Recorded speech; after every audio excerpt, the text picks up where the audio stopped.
But उतना streamline fashion में किसी भी जगह लिखा नहीं है, तो इसीलिए मैं पॉइंट वाइज करके करके तुमको दिखा रहा हूँ, हमारा आसान हो जाए।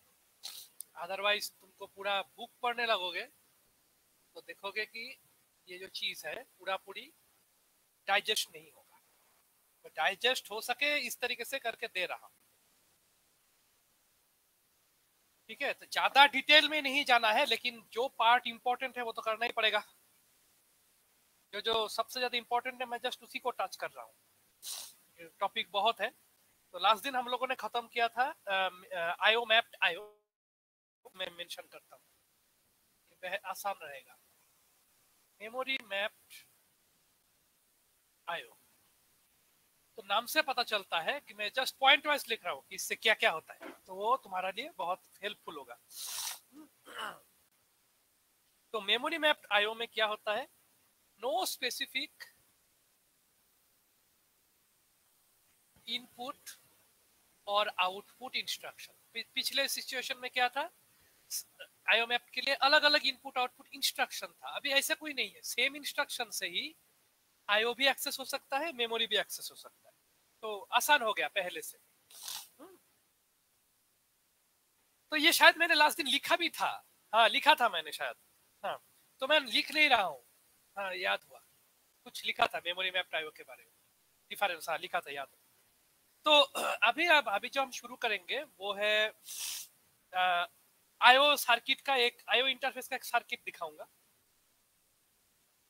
IO interfacing circuit. IO interfacing circuit देखना है अभी, इस तरीके से आईओ इंटरफेस करता है।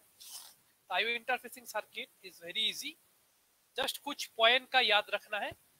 कोई भी इंटरफेसिंग जब होता है उसके लिए तुमको पहले चाहिए बस। तो मैं जिस तरीके से डायग्राम कर रहा हूँ ये तुम्हारे सुविधा के लिए डायग्राम कर रहा हूँ। तुमको पहले क्या चाहिए, एक बस चाहिए, इंटरनल बस मतलब अंदर का, इंटरनल मतलब कंप्यूटर के अंदर में सीपीयू के मदरबोर्ड के साथ जुड़ा हुआ होगा, इंटरनल बस। बस मतलब कनेक्टिंग वायर्स, तार होना चाहिए कुछ, बस उतना ही है, उससे ज्यादा कुछ नहीं। ये जो इंटरनल बस है, बस के एक तरफ होता है सीपीयू, मैं दिखा देता हूं, लेफ्ट के तरफ है सीपीयू सपोज, ठीक है, टू सीपीयू, राइट के तरफ है आईओ डिवाइस। तो लेफ्ट और राइट, तो हमने पार्टीशन करो, पहले दिमाग में डालो कि तुम्हारे पास एक इंटरनल बस है, इंटरनल बस मदरबोर्ड के साथ जुड़ा होगा, right side is the IO devices, जो भी है बाहर की तरफ रहेगा। तो लेफ्ट राइट कोई मतलब नहीं है, तुम किसी भी तरफ डाल सकते हो, और एक तरफ है आईओ डिवाइस, एक तरफ है सीपीयू डिवाइस, ठीक है। तुम लेफ्ट में आईओ, राइट में सीपीयू भी कर सकते हो, तो डिस्टिंग्विश करने के लिए सेपरेट किया गया है। नाउ आईओ डिवाइस से अगर मुझे कुछ काम करना है तो मुझे कुछ रजिस्टर्स चाहिए होगा, there are I need few registers.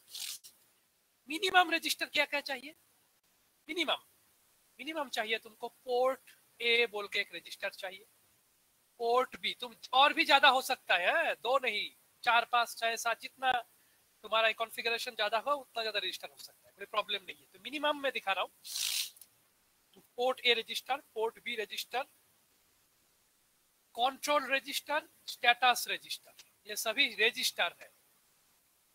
Just are लिख रहा हूं, आर मतलब रजिस्टर है, REG। Minimum this registers are required. तो नाम से पता चल रहा है कि किससे क्या काम होगा, दे आर सेल्फ एक्सप्लोरेटरी, मैं बोल देता हूं। पोर्ट ए रजिस्टर से तुम डेटा बाहर की तरफ रीड भी कर सकते हो, राइट भी कर सकते हो, कोई भी आईओ डिवाइस के साथ। तो कोई भी डेटा तुम आईओ डिवाइस के साथ रीड राइट तो कुछ भी कर सकते हो। सिमिलरली पोर्ट बी के साथ भी सेम काम कर सकते हो। तो दो ऑप्शन इसीलिए रखा कि एक से रीड होगा, एक से राइट होगा, इसीलिए मिनिमम 2 चाहिए है? ज्यादा कितना भी रखो कोई प्रॉब्लम नहीं है, जस्ट बेसिक डायग्राम है। तो 2 पोर्ट तुमको मिनिमम चाहिए। अगर क्यों, क्योंकि अगर ऐसा जरूरत पड़े कि एक आईओ डिवाइस में रीडिंग करना है, एक में राइटिंग, तो एट ए टाइम करने के लिए तुमको 2 पोर्ट डिवाइस का जरूरत पड़ता है, 2 पोर्ट रजिस्टर चाहिए। रजिस्टर मतलब जो कलेक्शन ऑफ फ्लिप फ्लॉप, वही है। ये जो पोर्ट रजिस्टर्स है इसका मेन काम है आईओ डेटा को ट्रांसफर करना, बस उससे ज्यादा कुछ नहीं है। आइदर इसीलिए बोथ वे एरो है, एरो इज बोथ वे। तो मतलब data it can go to the outside IO device, मतलब राइटिंग इनसाइड, लेफ्ट राइट किसी भी तरफ जा सकता है। आउटसाइड जाने का मतलब राइटिंग, इनसाइड जाने का मतलब सीपीयू की तरफ जब जाएगा उसका मतलब रीडिंग हो रहा है। तो कुछ भी हो सकता है। तो 2 रजिस्टर मिनिमम दिया हुआ है, पोर्ट ए पोर्ट बी। कोई भी पोर्ट का तुम इस्तेमाल कर सकते हो, ऐसा नहीं है कि दोनों को एक साथ करना है, ना करने से भी होगा। तुम सिर्फ एक पोर्ट को, कोई भी एक पोर्ट को यूज कर सकते हो, ठीक है। There is flexibility. और क्या चाहिए? कंट्रोल सिग्नल चाहिए, ठीक, क्या करना है ना करना है ना, ये सब चीज। दोस्त control signal is very important. तो कंट्रोल सिग्नल जो है, मोबाइल देखो, कंट्रोल सिग्नल जो है वो कहां से आएगा? कंट्रोल हमेशा आता है सीपीयू से, इसीलिए कंट्रोल सिग्नल का जो एरो है वो बाहर की तरफ है, मतलब टू दी आईओ डिवाइस। समझ के ड्राइंग करो, कंट्रोल बाहर की तरफ जाता है, आईओ को कंट्रोल करना है ना, इसीलिए आउटपुट साइड जब जाता है। लेकिन आईओ डिवाइस का जो सिचुएशन है वो ठीक चल रहा है या कुछ एरर हुआ है, ठीक है, उस तरीके का जो चीज है वो आता है स्टेटस से। तो स्टेटस क्या करता है? आईओ डिवाइस, जो तुम्हारा स्टेटस सिग्नल है वो आईओ डिवाइस का स्टेटस सिग्नल सीपीयू में भेजना पड़ेगा। सीपीयू क्या करेगा? कंट्रोल बाहर आईओ में भेजेगा, क्या ये करो ये करो, ये सब चीज इशू है। लेकिन अगर कोई प्रॉब्लम हुआ कि डेटा लॉस हुआ या आईओ डिवाइस खराब हो गया है, कुछ भी एरर हुआ है, मेल फंक्शन हुआ है, तो उस तरीके का स्टेटस अपडेट करता है। या डेटा ट्रांसफर ठीक से नहीं हुआ, डेटा ट्रांसफर में एरर हुआ है, कुछ भी इस तरीके का जो कंडीशन रिलेटेड इश्यूज है, तो वो स्टेटस रजिस्टर के थ्रू आईओ डिवाइस क्या करेगा? सीपीयू को भेजेगा। तो इसीलिए एरो अलग अलग साइड में जाता है। तो ये तो बेसिक कॉन्फ़िगरेशन है। उसके साथ तुमको जो चाहिए वो है ऑब्वियसली, अगर तुमको डेटा भेजना है तो डेटा भेजने के लिए दो ही ऑप्शन है, पोर्ट ए या पोर्ट बी। ये दोनों पोर्ट रजिस्टर यूज करके, port A port B there registers, तो ये these two register can be used to read और write data। रीड करने का मतलब है डेटा क्या होगा? टू सीपीयू जाएगा। राइट करने का मतलब है डेटा टू आईओ डिवाइस जाएगा। इसीलिए बोथ हुए। तो डेटा तुमको आइदर रीड या रीड राइट करना है। तो डेटा रीड राइट करने के लिए तुमको क्या चाहिए? तुमको एक डेटा बस का जरूरत पड़ेगा, है ना। Obviously you need a data bus. This is your data bus. Data bus भी क्या होगा? बाई डायरेक्शनल होना चाहिए, क्योंकि डेटा बस तो समझ में आ रहा है, क्योंकि जो भी है तुम डेटा बस किसको एक्सेस करेगा? This port, it will only access the port, ठीक है। Normally uses the port. अगर तुम्हारे पास डेटा है, अभी मैं थोड़ा सा डिफरेंशिएट कर देता हूँ, पहले मैं ड्राइंग कर लेता हूँ। तो you need a data bus. देखो data bus is by directional लिखा हुआ है, क्यों? क्योंकि डेटा जो है वो तुम रीड भी कर सकते हो आईओ डिवाइस से या फिर राइट। जैसे माउस से हम जब क्लिक करते हैं दैट इज रीडिंग, सीपीयू की तरफ डेटा भेजते हैं। सिमिलरली अगर जब हम जो मॉनिटर में देख रहे हैं दैट इज आउटपुट, तो सीपीयू क्या कर रहा है? डेटा मॉनिटर में भेज रहा है। तो कुछ भी हो सकता है, इन वे इनसाइड आउटसाइड दोनों तरफ डेटा ट्रांसफर कर, मूव कर सकता है। इसीलिए जो डेटा बस है दैट इज बाई डायरेक्शनल। लेकिन याद रखना पड़ेगा तुमको इस जगह पे एक बहुत इंपॉर्टेंट सा एक चीज चाहिए, दैट इज बस बफर। इसके बारे में हम ज्यादा डिटेल में नहीं जाएंगे, क्योंकि इसके बारे में भी बहुत सारा डिटेल्स अवेलेबल है, अलग सर्किटरी है। जस्ट मैं इतना बोल के रखता हूँ, दिस बस buffer is a very important important thing, important circuit. इसका काम क्या है? नॉर्मली इसको मैं जस्ट लिख के रखता हूँ, I will not go into detail. ये नॉर्मली हम फीफो का एक तरीके का बफर यूज करते हैं, फीफो बफर में, इसलिए रेड कलर से मार्क कर रहा हूँ। तो दिस इज, ये सबका अलग अलग पढ़ने जाऊंगा तो खत्म। तो this is FIFO buffer, first in first out. इतना याद रखो कि ये जो बस बफर है, दिस बस बफर में हम लोग क्या करते हैं? बफर का मतलब क्या है? टेम्पोररी मेमोरी, ठीक है, टेम्पोररी मेमोरी। तो तुम पूछ सकते हो ये टेम्पोररी मेमोरी का क्या जरूरत है?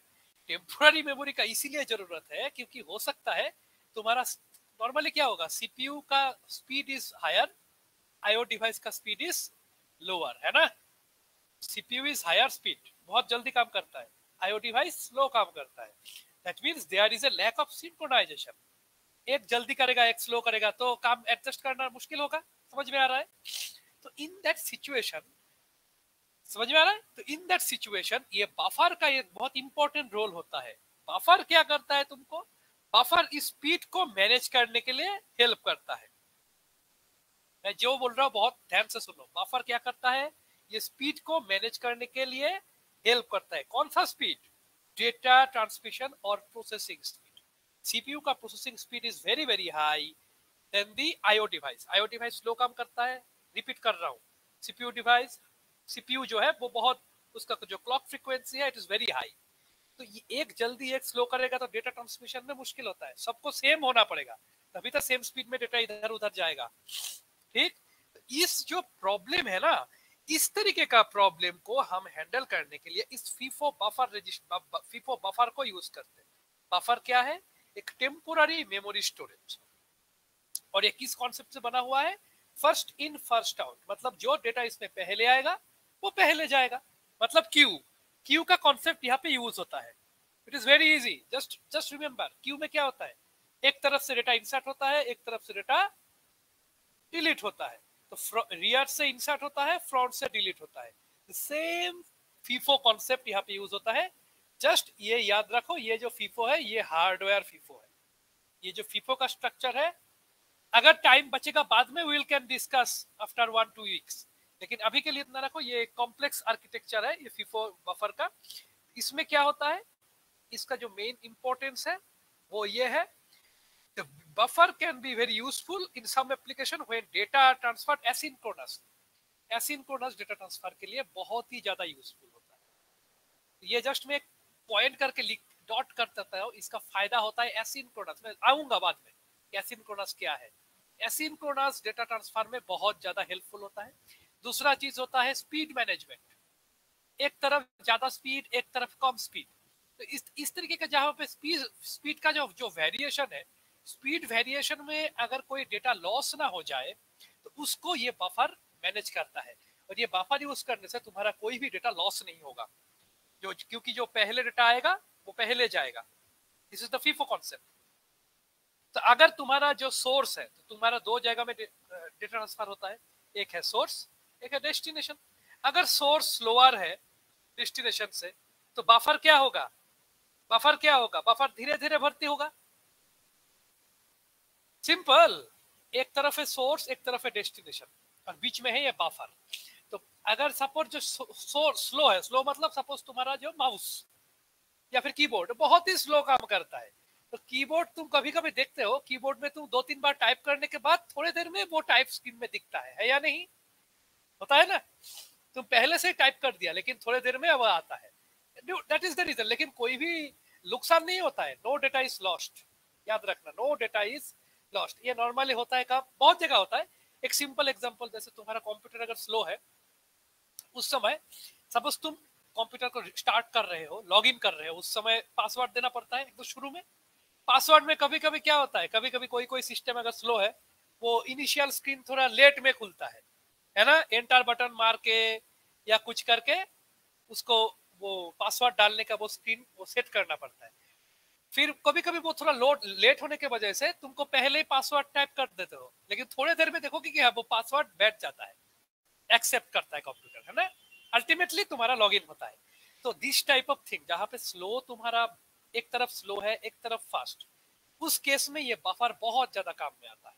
लेकिन याद रखना है यहाँ पे इसका बहुत सबसे ज्यादा इंपॉर्टेंट चीज ये है, ये बफर यूज करने, ये फीफो बफर यूज करने पे तुम्हारा कोई भी डेटा का लॉस नहीं होगा। 100% data will be processed as it is. मतलब जो जैसे तुमने दिए हो same orientation and same format में वो डेटा जाएगा। There is no loss in the data. तो अगर सोर्स इज स्लो, जैसे मैंने कीबोर्ड का एग्जांपल दिया, एंड सीपीयू इज फास्ट, तो भी तुम्हारा डेटा लॉस नहीं होगा। अब क्या हो सकता है? सीपीयू फर्स्ट, सीपीयू अगर कोई डेटा तुम्हारा मॉनिटर में सेंड कर रहा है, सीपीयू जितना स्पीड में काम करता है, मॉनिटर उतना स्पीड में, रिफ्रेश रेशियो उतना ज्यादा नहीं है मॉनिटर का, है ना?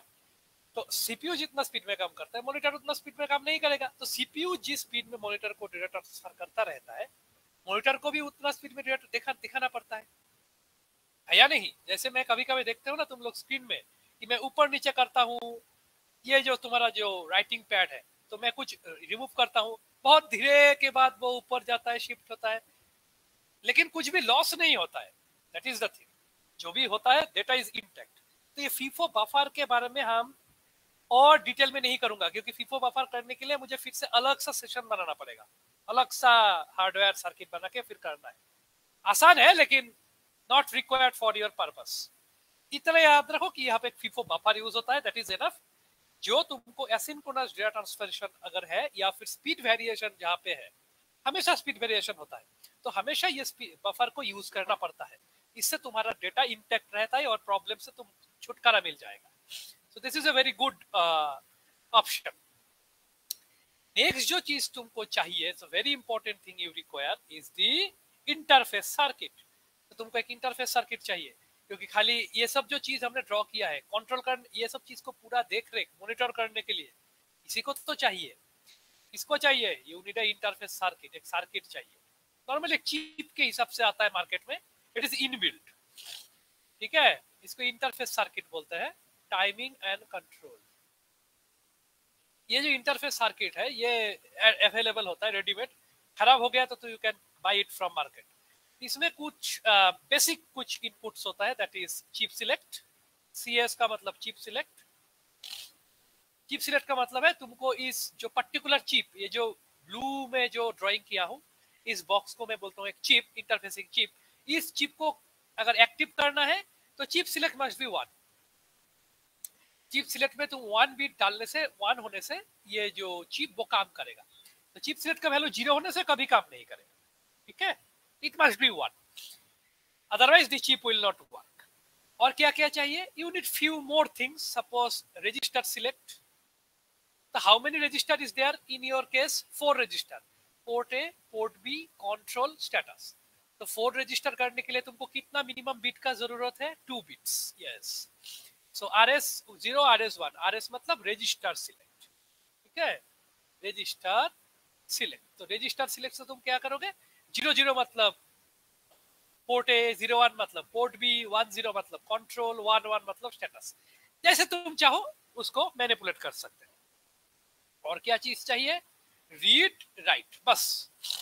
तो तुमको कभी कभार रीड करना पड़ेगा, जैसे माउस से हम रीड करते हैं, कीबोर्ड से रीड करते हैं, या फिर राइट भी करना पड़ेगा, जैसे पेन ड्राइव है या साउंड बॉक्स है, मॉनिटर है, ठीक है, प्रिंटर है, all this things are writing device. तो तुमको राइटिंग भी करना पड़ेगा, तो कुछ भी हो सकता है। सो रीड राइट के लिए भी सिग्नल आएगा। Now who will give this signal? जो chip select, register select, read, IO read, read मतलब IO, IO read, IO write, ये कौन इस सब सिग्नल भेजता है बोलो तो? सीपीयू भेजता है।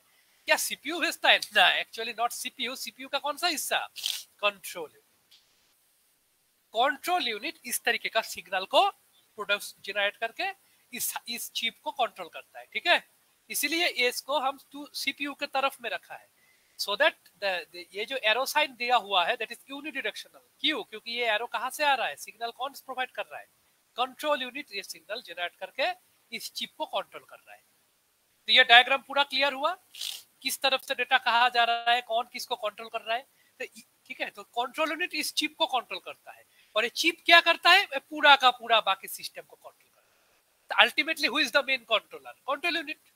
कंट्रोल यूनिट के इशारा से सब कुछ होता है ना। ओके, तो यहाँ पे लोकल गार्जियन कौन है? लोकल गार्जियन, इस सिस्टम का लोकल गार्जियन कौन है? This chip, this interfacing chip. बस इतना ही है। This chip is attached with this whole system, और इस चिप से ही तुम जो भी कुछ करना है यू कैन डू इट।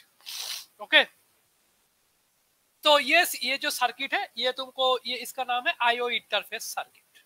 ये जो डायग्राम मैंने डिजाइन किया है, this is figure IO interface unit भी बोल सकते हैं, ठीक है। तो ये तुमको मैंने एक्सप्लेन कर दिया क्या होता है ना होता है, इट इज डन। तो थोड़ा सा मैं इसको हल्का सा एक इसका ट्रुथ टेबल है वो मैं लिख देता हूँ, तुमको आसानी लगे, कुछ नहीं है, बहुत बड़ा चीज नहीं है। तो ट्रुथ टेबल किसके बेसिस में होता है?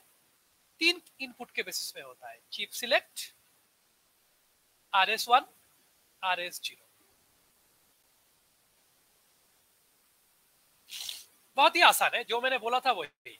तो अगर चिप सिलेक्ट का वैल्यू तुम 0 कर दोगे, चिप सिलेक्ट CS वैल्यू का अगर तुम 0 करोगे, इसका मतलब क्या है, ये जो चिप है ये चिप डीएक्टिवेट हो गया है, तो उसके बाद तुम कुछ भी करो ये काम नहीं करेगा। इसीलिए यहाँ पे डोंट केयर क्रॉस मार्क दे रहा हूँ। क्रॉस मार्क का मतलब है चिप सिलेक्ट में अगर तुम जीरो वैल्यू डालोगे ना, उसके बाद तुम बाकी में कुछ भी डालो, डज नॉट मैटर, क्योंकि ये चिप काम ही नहीं करेगा, तो कोई एक्टिविटी नहीं होगा यहाँ पे, नथिंग। तो इस चिप को काम कराने के लिए तुमको क्या देना पड़ेगा, चिप सिलेक्ट का वैल्यू 1 देना पड़ेगा, तभी काम करेगा, अदरवाइज कभी काम नहीं करेगा। तो 1 दिया हूं मैंने, तो 1 देने से मतलब अभी ये चिप एक्टिव हुआ है। एक्टिव होने के बाद में फिर मैंने क्या किया, RS1 RS0 में 0 दिया। 0 देने का मतलब क्या है, सपोज 0 का मतलब है पोर्ट ए, तो पोर्ट ए एक्टिव हो जाएगा। फिर तुम 1 रख के 0 1 कर दोगे। 1 का मतलब किस लिए है, CS का वैल्यू 1 मैंडेटरी रखना पड़ेगा ये चिप को एक्टिव रखने के लिए। दूसरा काम क्या करना है, रजिस्टर सिलेक्ट करना है, तो 0 1 का मतलब पोर्ट बी सीरियली, ठीक है। फिर 1 0 का मतलब कंट्रोल रजिस्टर, फिर 1 1 का मतलब स्टेटस। बहुत ही आसान है, क्लियर हुआ। तो चिप सिलेक्ट का वैल्यू हमेशा 1 रखना पड़ेगा, तो इट इज मैंडेटरी, नहीं तो तुम्हारा चिप काम नहीं करेगा। बाकी देखो 0 मतलब पोर्ट है, 0 1 मतलब पोर्ट बी, 1 0 मतलब कंट्रोल, 1 1 सीरियली, जैसे हमको पता है नॉर्मली ऐसे ही होता है। अभी क्वेश्चन है, क्या ये जो डेटा बफर में है, क्या ये सिर्फ डेटा बफर का डेटा सिर्फ पोर्ट ए या पोर्ट बी से डेटा भेजने के लिए या रीड या राइट करने के लिए यूज होता है? नहीं, और भी काम हो सकता है। सपोज कंट्रोल में, कंट्रोल रजिस्टर में तुमको कंट्रोल कमांड अगर भेजना है, that is also a binary data. Control command अगर भेजना है तो that is also a binary data. तो वो बाइनरी डेटा कहां से आएगा, वो भी ये डेटा बस के थ्रू ही आएगा। Getting my point. सिमिलरली अगर कोई आईओ डिवाइस का स्टेटस अभी क्या है, अगर वो जानना है कि ये काम कर रहा है या खराब हो गया, कुछ इशू है या नहीं डेटा ट्रांसफर में, तो वो स्टेटस रजिस्टर में डेटा आईओ डिवाइस डाल के रखेगा, एंड दैट स्टेटस रजिस्टर का जो डेटा है वो क्या होगा, वो अंदर के तरफ जाके डेटा बस के थ्रू होते हुए सीपीयू के पास पहुंचेगा। Getting my point. तो इसका मतलब ये जो डेटा बस है, डेटा, ये जो डेटा रजिस्टर का है, ये तुम कंट्रोल में भी डाल सकते हो if you want to control में। नहीं तो तुमको आईओ डिवाइस को पता कैसे चलेगा कि किस आईओ डिवाइस को क्या काम करना है ना। There will be many IO devices, तो कौन सा आईओ डिवाइस से क्या काम कराना है या नहीं कराना है, so that is mentioned by this control register. लेकिन कंट्रोल रजिस्टर में जो डेटा आएगा वो कहां से आएगा, वो भी ये बस बफर के थ्रू ही आएगा। हाँ, उसका फॉर्मेटिंग अलग होगा, दैट इज डिफरेंट, लेकिन आएगा इसी के थ्रू, अंदर से सीपीयू से आएगा। सिमिलरली अगर तुमको कोई स्टेटस लेना है कि भाई तुम्हारा हालत क्या है, क्या कुछ इशू है, कोई प्रॉब्लम है, स्टेटस अगर लेना है, वो स्टेटस क्या होगा, स्टेटस रजिस्टर से रीड होते हुए बस के अंदर जाएगा। तो बस बफर बहुत ही काम का चीज है, तो ये तुमको डेटा बाहर की तरफ लाने से भी मदद करेगा अंदर में, any type of data, not only main port है पोर्ट भी data, but also the control as well as status data, सभी कुछ तुम इसी के थ्रू ले दे सकते हो। ओके, सभी कुछ तुम इसी के थ्रू ले सकते हो, दे सकते हो। Read write both are possible of any type of register. Clear? तो मैंने मोटा मोटी क्लियर कर दिया है इस आईओ इंटरफेसिंग का कि किस तरीके से डेटा किधर से फ्लो होता है, ना होता है, इतना ही है, इससे ज्यादा कुछ नहीं है इसमें। This is all for the IO interfacing circuit. Okay, so now we will move to the next topic, that is asynchronous data transfer. asynchronous data transfer में क्या होता है, नाम से पता चल रहा है, asynchronous माने सिंक्रोनस, सिंक्रोनाइजेशन नहीं है। तो पहले तुमको जानना पड़ेगा कि सिंक्रोनस का मतलब क्या है। सिंक्रोनस का मतलब है, मैं बोल देता हूं, सिंक्रोनस का मतलब है अगर दो या multiple, two or more than two devices are called synchronized. कब? Two and more devices can be called as synchronized device. हाँ, कब बोलेंगे? If their clock pulses are same. दो या दो से ज्यादा डिवाइस को मैं सिंक्रोनस बोलूंगा। कब बोलूंगा? अगर उनका जो क्लॉक पल्स है वो अगर सेम है, तो एकदम 100% सेम होना चाहिए, तभी मैं बोलूंगा कि ये दो जो मेरे पास, दो या दो से ज्यादा, जो भी जितना तुम रख सकते हो, they can be called as synchronous.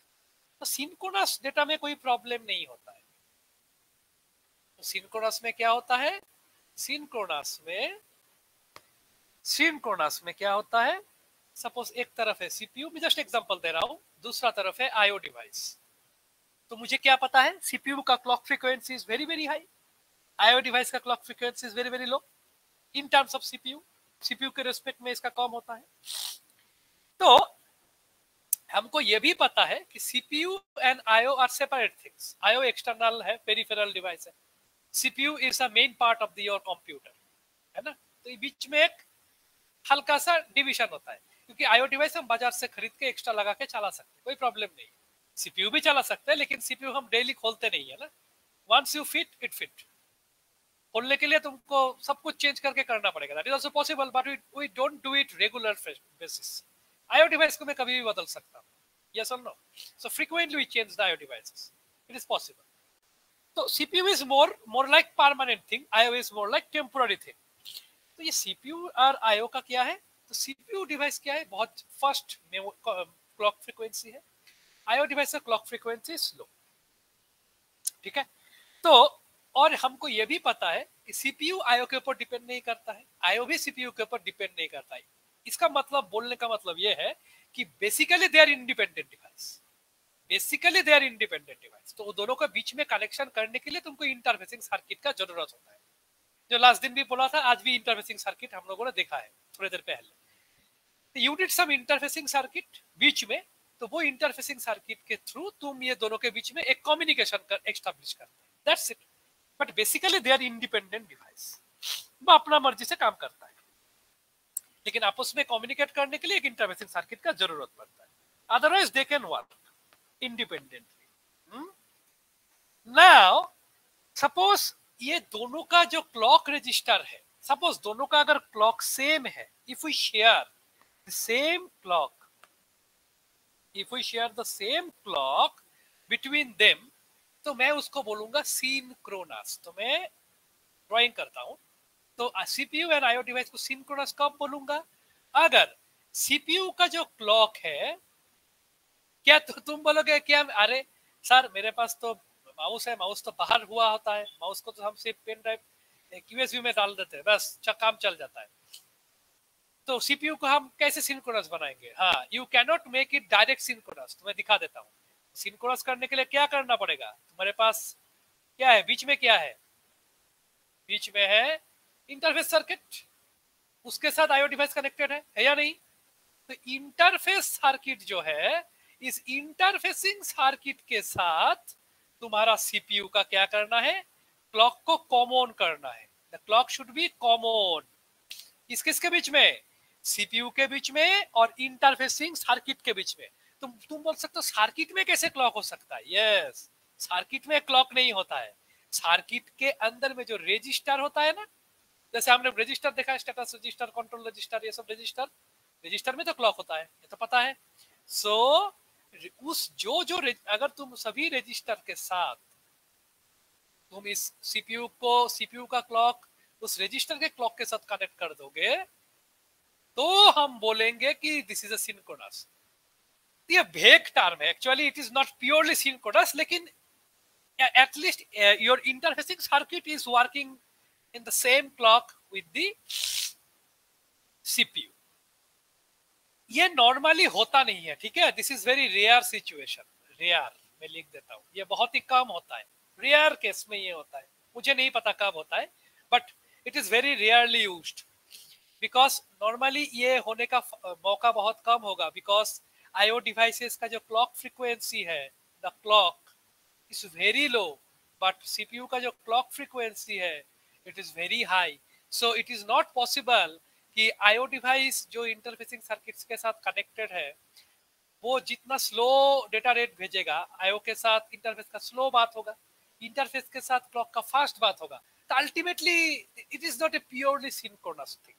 फिर भी मोटा मोटी एक आइडियल सिचुएशन के लिए हम बोलते हैं कि सीपीयू का क्लॉक अगर इंटरफेसिंग का रजिस्टर जो है, रजिस्टर के साथ अगर क्लॉक सेम है, तो उसको बोलते हैं synchronous. This is a very rare situation and it is not very practical. Practical situation क्या है, जो हमारे लाइफ में होता है, माउस लगाते हैं चल जाता है, although mouse is very slow, keyboard is very slow, monitor is very slow, but it works. किस लिए? That is asynchronous. The synchronous is not important. We are not interested in synchronous. We are mainly focusing on asynchronous. ये है ज्यादा important है, because everything should be asynchronous. क्यों? क्योंकि CPU and IO are the independent device. शुरू में बोला हूं, दे कैन वर्क सेपरेटली. हाँ, कभी कभार अगर कम्युनिकेशन का जरूरत पड़े, then you have to have some kind of interfacing circuit. Otherwise they are independent. Technically they are independent. ठीक है, independent units. एसिंक्रोनस का मतलब क्या है? एसिंक्रोनस का मतलब है अगर तुम्हारा सीपीयू का क्लॉक आईओ का क्लॉक के साथ सेम नहीं है, दैट इज द एसिंक्रोनस. जो हम नॉर्मल सिचुएशन में वही होता है. It's a normal situation. ये okay. So that means asynchronous में your CPU, your IO, they are practically independently working. हाँ, बीच में इंटरफेसिंग सर्किट है तो होना ही पड़ेगा, but their clock is not connected, their clock is not shared. तो सब अपना अपना क्लॉक से काम कर रहा है. This is the situation. समझ में आया? No clock is shared. There is no common clock का कोई कॉन्सेप्ट नहीं है. समझ में आया? There is no common clock. तो काम कैसे करता है? Obviously they have their own private clock. CPU का अपना क्लॉक है, IO का अपना क्लॉक है. So they have their private clocks. अपना अपना क्लॉक अपना अपना चिप के अंदर होता है. तो वो क्लॉक ही उसको काम करने में मदद करता है. And they are not shared. They are separate, private. समझ में आया मैंने क्या बोला? They have their own private clocks. Obviously. सभी का अपना private clock होता है. This is the normal situation. Normally ये होता है हमारा. This is a normal case. Asynchronous, सब कुछ एसिंक्रोनस होता है.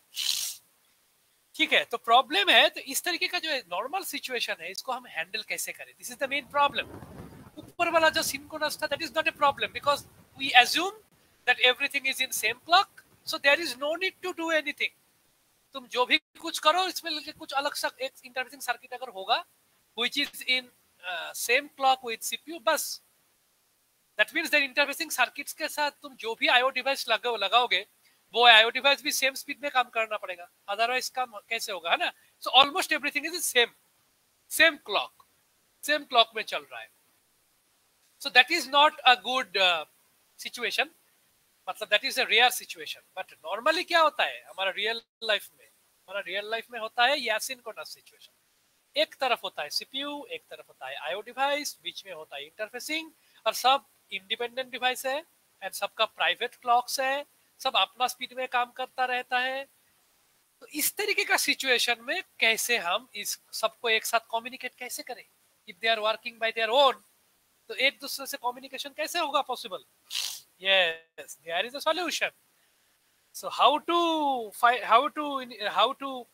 ये जो डेटा ट्रांसफर होगा, इसके लिए जो कम्युनिकेशन होगा, how you achieve the communication in this situation? How you achieve the communication? How you achieve asynchronous communication? Asynchronous communication कैसे होगा? Yes, there are two good solution available. एक का नाम है स्ट्रोबिंग टेक्निक, दूसरा का नाम है हैंड शेकिंग. अरे बहुत चीज है, कितना पढ़ोगे मुझे नहीं पता, दिमाग खराब हो जाएगा. how do you perform the asynchronous communication? ऐसा सिचुएशन में हम कम्युनिकेशन कैसे करेंगे? ठीक है, तो उसके लिए दो टेक्निक है, दोनों में से कोई भी यूज हो सकता है. Both are good. तो एक है स्ट्रोब टेक्निक, एक है हैंड शेकिंग टेक्निक. तो मैं एक एक करके दिखा देता हूँ. स्ट्रोबिंग में क्या होता है, हैंड शेकिंग में क्या होता है. नाम थोड़ा खिटिर मिटिर है, तो डरने का जरूरत नहीं है, बहुत ही आसान चीज है. तो there are two techniques for asynchronous communication, strobing and handshaking. मैं अभी फालतू का बकबक नहीं करूंगा, मैं डायरेक्टली ड्राइंग करके दिखा देता हूँ. That is better, time waste नहीं होगा. ड्राइंग करने से तुमको आसान हो जाएगा. ठीक है, तो पहले मैं स्ट्रोबिंग खत्म करूंगा, देन हैंड शेकिंग खत्म करूंगा, एक के बाद एक. तो दीज आर टू टेक्निक. दोनों का ही एडवांटेज है, दोनों का ही डिसएडवांटेज है. जैसे सभी चीज का दुनिया में एडवांटेज डिसएडवांटेज है, कोई भी परफेक्ट नहीं होता है. Don't think anything is perfect, nothing is perfect in the world. तो सभी का प्लस माइनस है, तो अपना मर्जी से तुम अपना हिसाब से यूज कर सकते हो. तो याद रखना है, स्ट्रोबिंग दो तरीके से होता है, हैंडशेकिंग भी दो तरीके से होता है. स्ट्रोबिंग किस तरीके से होता है? सोर्स इनिशिएटेड स्ट्रोबिंग, ठीक है, पता नहीं कितना बोले, दिमाग खराब होगा तुम्हारा। डेस्टिनेशन इनिशिएटेड स्ट्रोबिंग, ठीक है, डेस्टिनेशन इनिशिएटेड, इनिशिएट मतलब कौन शुरू करेगा वो लिखा है, सोर्स के अकॉर्डिंग होगा या डेस्टिनेशन के अकॉर्डिंग होगा। हैंड शेकिंग भी ऐसा होता है, source initiated hand shaking, source initiated destination initiated, ठीक है। तो अभी देखो, तो पहले मैं स्ट्रोबिंग खत्म करता हूँ फिर हैंड शेकिंग। तो स्ट्रोबिंग दो टेक्निक, दो सेपरेट टेक्निक है, एक है सोर्स इनिशिएटेड स्ट्रोबिंग और एक है डेस्टिनेशन इनिशिएटेड स्ट्रोबिंग। अच्छा, सोर्स इनिशिएटेड स्ट्रोबिंग में क्या होता है, ये थोड़ा बोरिंग लगेगा पढ़ने में मुझे पता है, लेकिन एक बार पढ़ लोगे तो जिंदगी भर थोड़ा सा बाद में एक बार याद करने से हो जाएगा, है? नहीं तो खुद पढ़ोगे दिमाग में आसानी से आता नहीं है सब चीज। तो एक बार कष्ट करके देख लो, जस्ट थोड़ा पेशेंस करके देख लो, है? पेशेंस रखो। तो मैं सोर्स पहले मैं स्ट्रोबिंग का दिखाऊंगा, स्ट्रोबिंग दिखाऊंगा, बाद में राइट साइड में फिर हैंड शेकिंग दिखाऊंगा। स्ट्रोबिंग भी दो तरीके से होगा, पहले मैं सोर्स इनिशिएटेड स्ट्रोबिंग दिखाऊंगा, इधर डेस्टिनेशन इनिशिएटेड स्ट्रोबिंग दिखाऊंगा। छोटा छोटा ड्राइंग कर रहा हूँ और मैं जो बोल रहा हूँ वो सुनो, क्योंकि अभी मैं लिखने जाऊंगा, that will take many time. तो जस्ट जितना बोल रहा हूँ उतना सुनो, हो जाएगा काम। सोर्स इनिशिएटेड स्ट्रोबिंग का मैं पहले ब्लॉक डायग्राम करता हूँ। एक तरफ है सोर्स, में शॉर्ट में लिख रहा हूँ सोर्स, एक तरफ है डेस्टिनेशन। तो सोर्स कौन बन सकता है, आईओ, डेस्टिनेशन कौन बन सकता है, सीपीयू। अब सोर्स कौन बन सकता है, सीपीयू, डेस्टिनेशन आईओ। तो आईओ या सीपीयू में से कोई भी सोर्स कोई भी डेस्टिनेशन बन सकता है, क्लियर। और ये सभी सिचुएशन में एप्लीकेबल है, सोर्स इनिशिएटेड और डेस्टिनेशन इनिशिएटेड, स्ट्रोबिंग टेक्निक या हैंडशेकिंग, कोई भी हो। तुमको ये जो मैंने बात बोला, it is common to all. तो सोर्स आईओ भी हो सकता है, सीपीयू भी हो सकता है, डेस्टिनेशन आईओ हो सकता है, सीपीयू। तो अगर सोर्स होगा सीपीयू, डेस्टिनेशन होगा आईओ। अगर सोर्स होगा आईओ, डेस्टिनेशन होगा सीपीयू। तो कोई एक सोर्स होगा, कोई दूसरा डेस्टिनेशन होगा, ओके। सो कोई भी कैसे भी हो सकता है।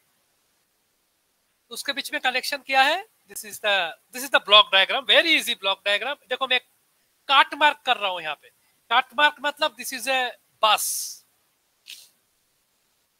डेटा बस, स्ट्रोब सिग्नल, और नीचे वाला जो है वो एक सिंगल वायर है। स्ट्रोब का जो तार है जो सिग्नल जाता है वो एक सिंगल तार है, एक सिंगल वायर। और बस जो है that is a collection of wires, क्योंकि तुमको डेटा भेजना है 8 बीट, 16 बीट, 32 बीट, 64 बीट। तो जितना डेटा भेजना है उतना बीट, अगर 8 बीट है तो 8 वायर्स पैरेलली कनेक्ट होना चाहिए, क्लियर। इसलिए ऐसे मैंने क्रॉस कर दिया, स्लैश कर दिया है, ठीक है, अलग करने के लिए। और स्ट्रोब मतलब एक ही सिंगल सिंबल सिग्नल है। तो ब्लॉक डायग्राम मैंने कर दिया है। Same block diagram is for destination का भी सेम ब्लॉक डायग्राम होता है, बट इन डिफरेंट वे, वो बाद में ड्रॉ कर रहा हूं। नाउ हमेशा याद रखना है, जब भी हम इस तरीके का चीज डिस्कस करेंगे, इसके साथ तुमको टाइमिंग डायग्राम देना जरूरी है। तो what is the timing diagram in this case, timing मतलब कौन पहले होगा कौन बाद में होगा, उसको समय के हिसाब से लिखना है। तभी मैं जो बोल रहा हूं वो सुनो, बस काम खत्म हो जाएगा। तो this is a source initiated timing diagram. तो सोर्स क्या करेगा, पहले सोर्स पहले डेटा को अपनी डेटा बस में रख के उसको छोड़ देगा। क्या बोला मैंने, सोर्स क्या करेगा, पहले सोर्स इनिशिएटेड का मतलब है पहले कौन एक्टिव, पहले कौन काम शुरू करेगा, सोर्स पहले काम शुरू करेगा। सोर्स क्या करेगा, सोर्स पहले जो डेटा है उसको, जो डेटा भेजना पड़ेगा डेस्टिनेशन को, जो सेंड करना है, देखो एरो किस तरफ है, डेस्टिनेशन की तरफ है।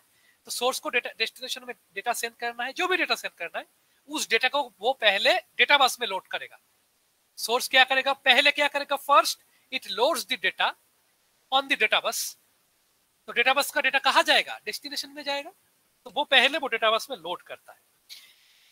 लेकिन लोड करने से क्या वो डेटा चला जाता है, नहीं, लोड करने से ही वो डेटा बस में नहीं चल, वो डेटा को डेटा बस में लोड करने के बाद ही वो डेटा डेस्टिनेशन में नहीं जाएगा। उस डेटा को डेस्टिनेशन में जाने के लिए क्या करना पड़ेगा, तुमको क्या करना, तो मैं देखो ये जो डायग्राम किया हूं ऊपर में ग्रीन कलर का, वो है डेटा का टाइमिंग लाइन। तो डेटा तुम क्या कर रहे हो, ये वैलिड डेटा लिखा है मैंने, थोड़ा सा समय के लिए डेटा वैलिड होता है।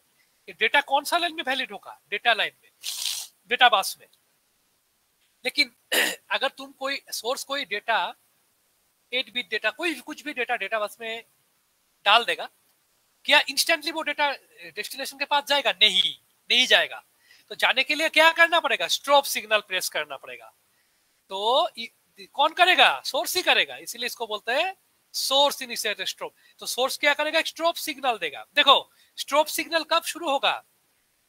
जिस समय डेटा उसने लोड किया है उसके थोड़े देर बाद स्ट्रोबिंग सिग्नल जनरेट होता है। और स्ट्रोबिंग सिग्नल थोड़ा सा कम समय के लिए ही होता है। Remember this. जैसे मैंने डायग्राम किया, लुक एट दिस, ठीक है? This is the strobing signal का time period. Strobe signal, strobe signal है। तो ये है टाइमिंग डायग्राम जो मैंने नीचे किया, दैट इज टाइमिंग डायग्राम। तो यहाँ पे क्या हुआ? शुरू में क्या हुआ? शुरू में सोर्स ने क्या किया? डेटा को डेटा बस में डाला। क्या डालने से ही वो डेटा डेस्टिनेशन में जाएगा? नहीं, वो डेटा को वेट करना पड़ेगा। कब तक?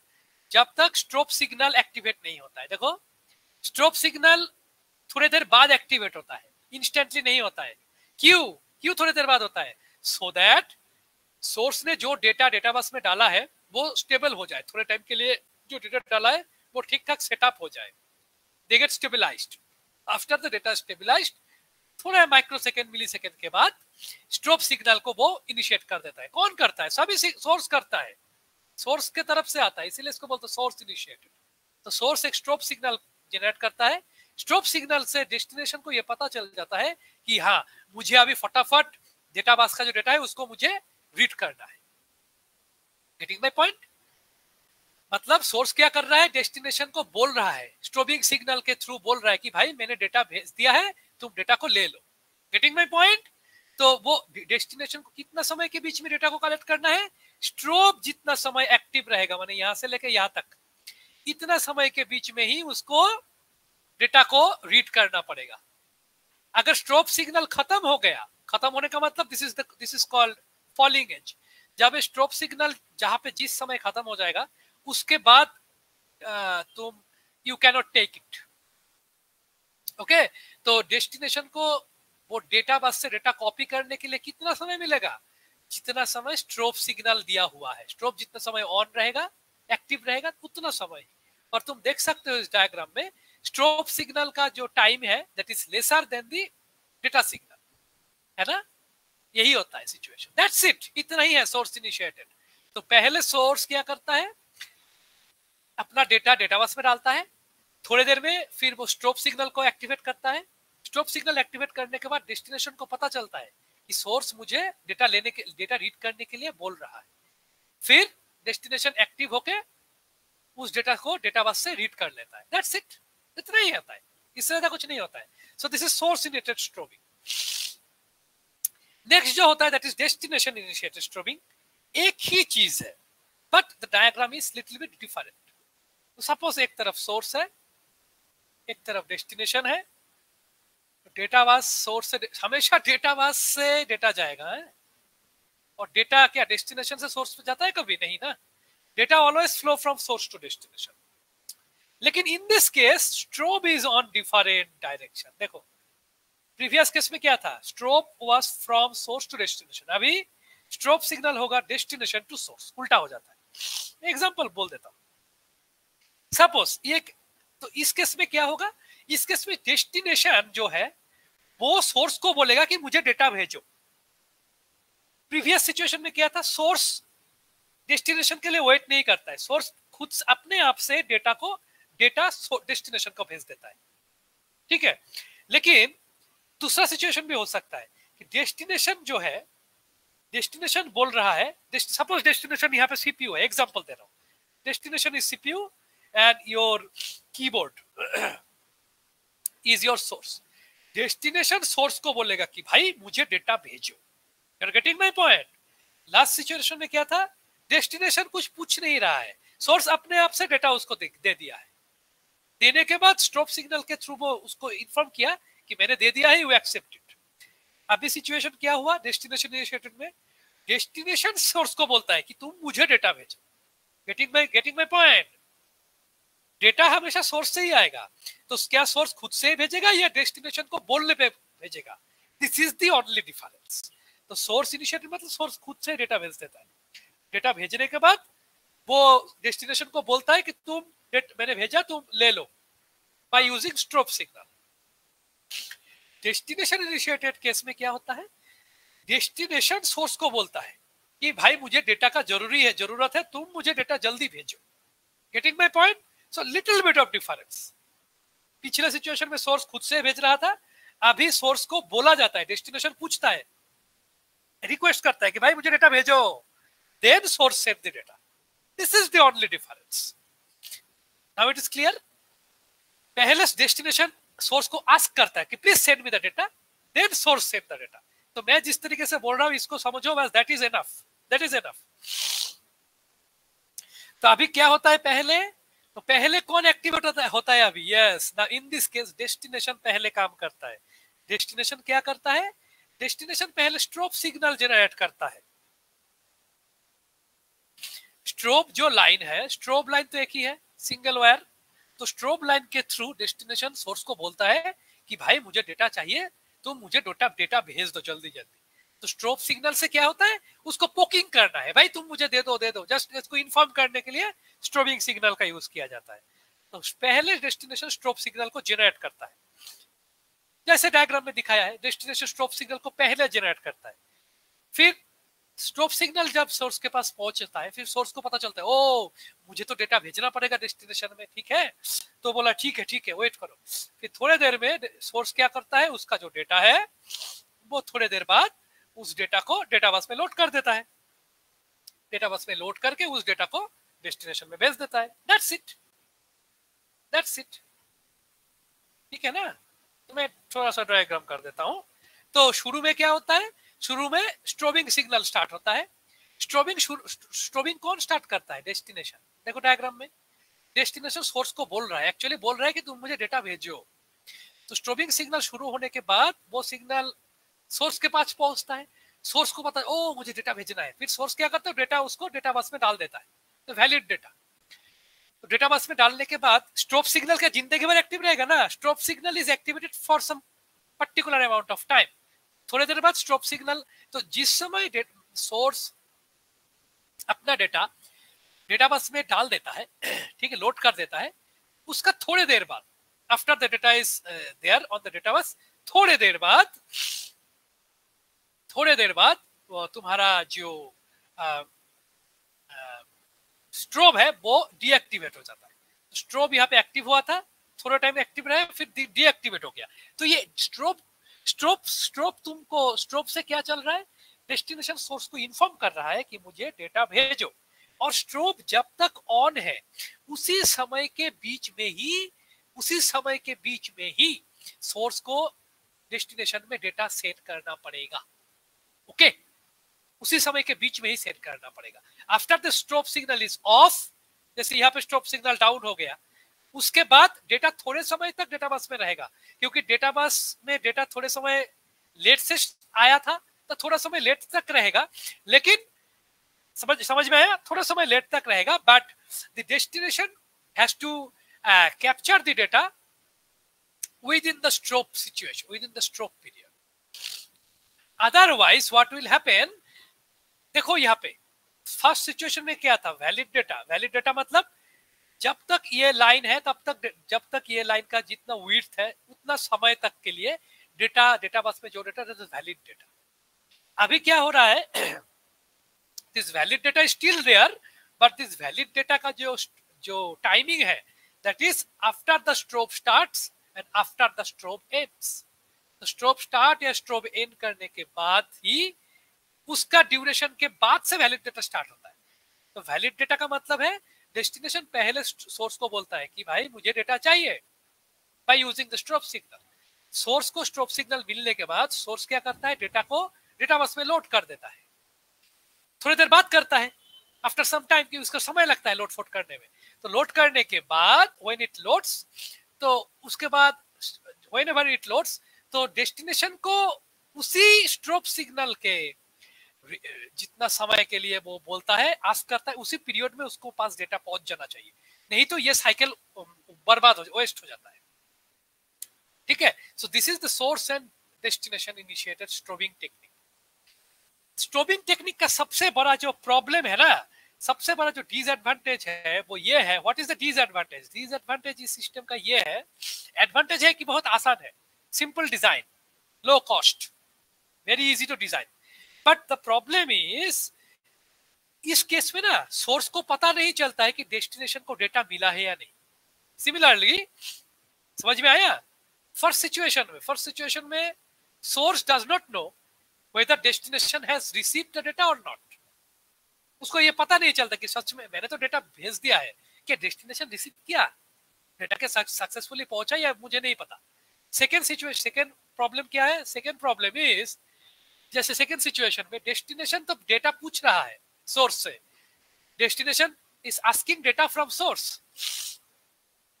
लेकिन डेस्टिनेशन को ये नहीं पता कि source has put the data और नॉट। समझ में आया? फिर से मैं बोल रहा हूँ, फर्स्ट सिचुएशन में क्या हो रहा है, सोर्स पहले डेटा भेजता है, डेस्टिनेशन तो सोर्स को ये नहीं पता कि whether destination has received the data or not, ये उसको पता नहीं है, मैंने उसको पता होने का कोई टेक्निक ही नहीं है ऐसा में।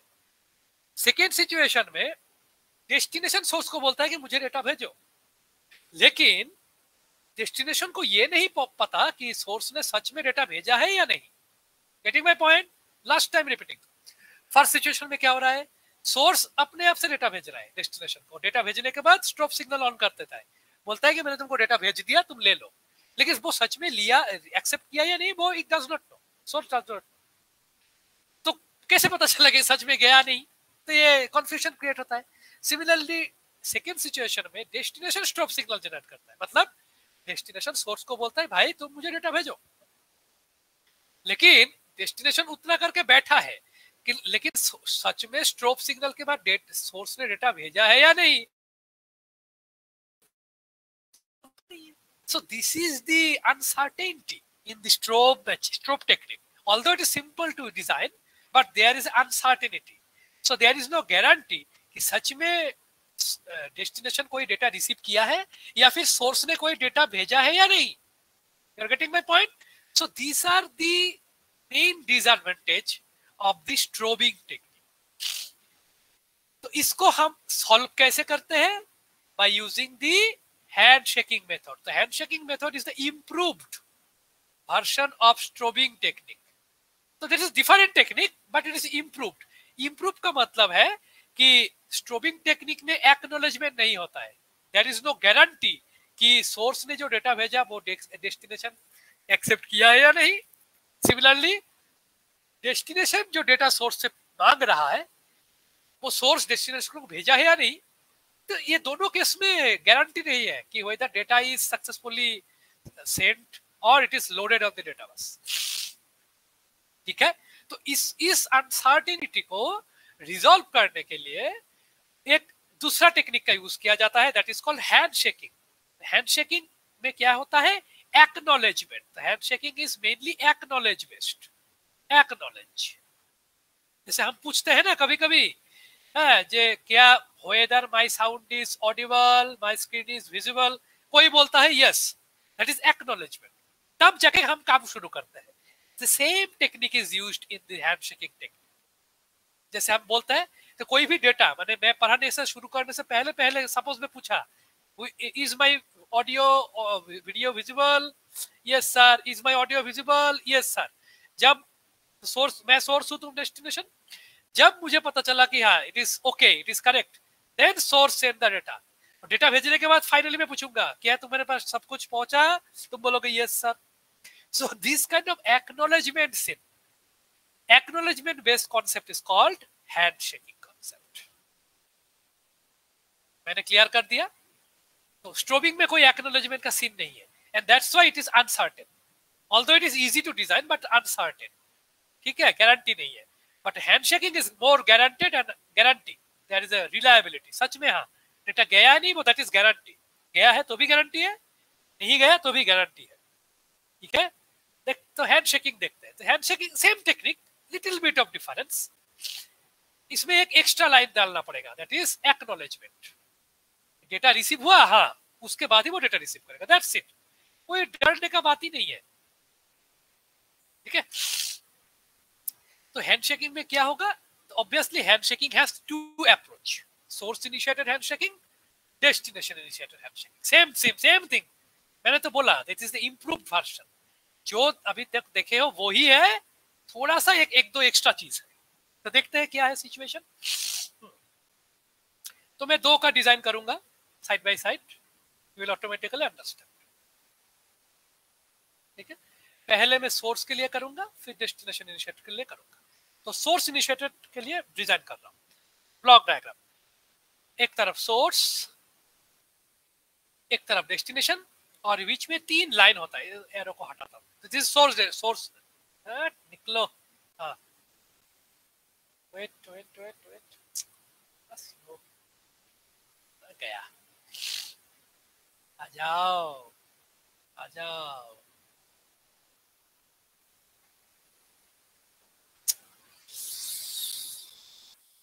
6,000 रुपया का माल, और कितना अच्छा होगा। मेरा वाला बहुत सस्ता है, मैंने लास्ट ईयर खरीदा था, सस्ता वाला। एक्चुअली कंप्यूटर का प्रॉब्लम है, ये इनपुट आउटपुट डिवाइस है ना, this is actually the IO device, तो इनपुट डिवाइस है ये। तो मैं जो लिख रहा हूँ वो जा रहा है वन वे, तो ये इसको नहीं पता कि सच में वो डेटा गया या नहीं। तो आप शायद कोई टेक्निक तो होगा अंदर में, एक्नॉलेजमेंट, शायद एक्नॉलेजमेंट होता है, नहीं तो काम कैसे, उसको कैसे पता चला। जब तक एक्नॉलेजमेंट नहीं आता है तब तक वो ये ब्लॉक होता रहता है। जैसे देखा अभी थोड़ी देर पहले मैंने इस जगह को डिलीट किया तो फिर लॉक हो गया, मतलब शायद उसके लिए पूरा पूरी काम जब तक खत्म नहीं होगा, उसके पास एक्नॉलेजमेंट नहीं आया है, तब तक वो काम को होल्ड करके रखा था। Now it is done, successfully remove भी हुआ है और मुझे काम करने के लिए दे रहा है। So this is the acknowledgement handshaking based technique, और यही आज यूज होता है, this is the most popular technique.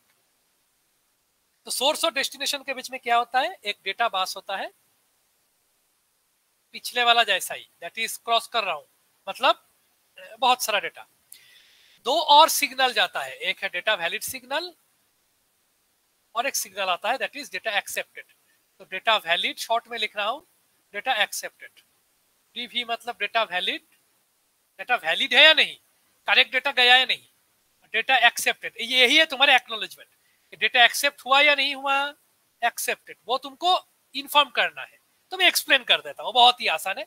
तो 2 एरो जाता है, सोर्स से 2 एरो जाता है, एक है डेटा, डेटा बस के थ्रू एक डेटा जाता है, और डेटा वैलिड डेटा जाता है। जैसे प्रीवियस एग्जांपल में था, दो एरो था, अभी 2 के साथ एक एक्स्ट्रा एरो कर दिया है, 3 एरो, एक एक्स्ट्रा है दैट इज डेटा एक्नॉलेजमेंट और डेटा एक्सेप्ट, वो डेस्टिनेशन से सोर्स की तरफ जाता है। तो मैं ड्राइंग करके दिखा देता हूँ, बहुत ही आसान, just follow my voice. Timing diagram design कर रहा हूं, तो सबसे पहले दिस इज सोर्स इनिशिएटेड। तो सोर्स क्या करता है, खुद से ही शुरू से वो क्या करता है, पहले से वो अपना डेटा डाल देता है डेटाबेस में, तो अपना डेटा जो भी अपने पास डेटा है वो डेटा डेटाबेस में लोड कर देता है, ठीक है, अपने से डेटाबेस में लोड किया। आफ्टर सम टाइम वो क्या करता है, वो बोलता है कि मैंने जो डेटा लोड किया है that is valid data, my data is valid, so it starts after some time। Data load होने का थोड़ी सी देर में ये डेटा वैलिड, ये डीवी लाइन, सेकेंड लाइन, ये वो स्टार्ट करता था, इस लाइन में वो सिग्नल भेजता है। डीवी लाइन और डीए लाइन ये दोनों सिंगल वायर है, एक एक तार है। तो डीवी लाइन से वो सिग्नल भेजता है डेस्टिनेशन को, बोलता है कि मैंने डेटा भेज दिया है। Getting my point? So DV is similar to strobe, strobe में जो लाइन था वैसा ही है यहाँ पे, डीवी को तुम स्ट्रोब की तरह एज्यूम करो। तो पहले डेटा क्या किया, सोर्स ने क्या किया, शुरू में पहले डेटा को लोड कर दिया डेटाबेस में, बोल दिया कि मैंने वैलिड डेटा को लोड किया है। उसका थोड़ी देर बाद वो क्या करता है, डेटा वैलिड लाइन को ऑन कर देता है, मतलब वो डेस्टिनेशन को बोल रहा है कि भाई मैंने डेटा भेज दिया है, डेटा भेज दिया है।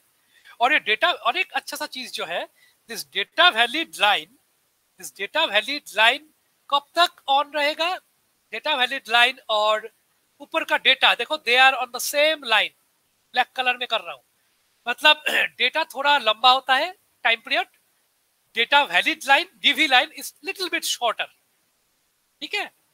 तो this is data valid line. तो डेटा वैलिड लाइन से सिग्नल देके सोर्स क्या बोल रहा है डेस्टिनेशन को, डेस्टिनेशन को बोल रहा है कि भाई मैंने डेटा लोड कर दिया है, जस्ट एक्सेप्ट, माने उस डेटा को एक्सेप्ट करने के लिए मुझे बोलिए कि एक्सेप्ट कर लीजिए। तो थोड़ी देर बाद जब ये सिग्नल डेस्टिनेशन रिसीव करता है, डेस्टिनेशन जब देखता है ओ डेटा सेंड कर दिया है, ठीक है, तो फिर वो क्या करता है, फिर आफ्टर सम टाइम डेस्टिनेशन क्या बोलता है, अरे हाँ ठीक भाई मेरे पास डेटा आ गया है, डेटा आ गया है, so I am accepting it.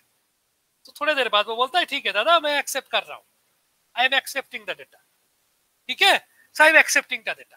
Now you are getting my diagram, timing diagram. पहले कौन करता है, पहले सोर्स डेटा लोड करता है, फिर सोर्स डीबी सिग्नल जनरेट करके डेस्टिनेशन को इन्फॉर्म करता है कि डेटा मैंने लोड कर दिया है।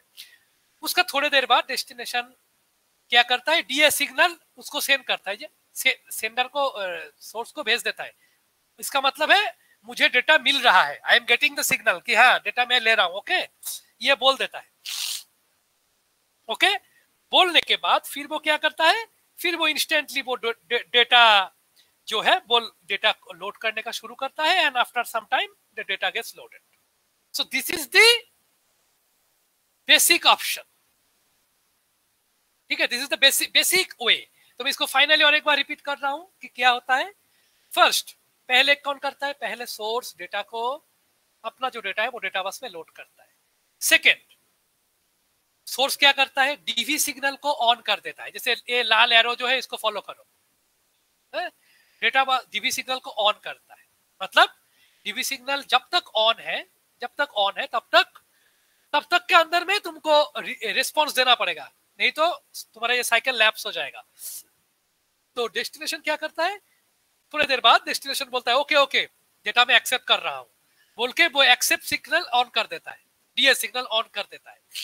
एक्सेप्ट सिग्नल ऑन करने के बाद वो क्या करता है, वो डेटा लोड कर लेता है, अपना डेटा जो डेटा उसके लिए है वो डेटा कॉपी कर लेता है, ठीक है। कॉपी करने के बाद ये दो लाल कलर मैंने किया है ना यहाँ पे, लास्ट टू लाल वायर्स, लाल रेड कलर, इसका मतलब है डेटा उस समय लास्ट में डेस्टिनेशन तो डेटा कॉपी कर लिया है, कॉपी करने के साथ वो दो काम ये भी करता है, और दो काम क्या होता है, कॉपी करने के बाद जब वो डेस्टिनेशन डेटा कॉपी कर रहा है तो उसके बाद डीवी सिग्नल को ऑफ करना जरूरी है, क्योंकि डीवी सिग्नल को रखने का जरूरत नहीं है ना। तो उसके बाद देखो एरो साइन को देखो, ये जो रेड कलर कहाँ पे फॉलो हो रहा है, ये इस लाइन पे, इसका मतलब है now the DV signal is off, ये डीवी का लाइन है, तो डीवी सिग्नल को ऑफ कर देते हैं। कौन ऑफ करता है, सोर्स ऑफ करता है।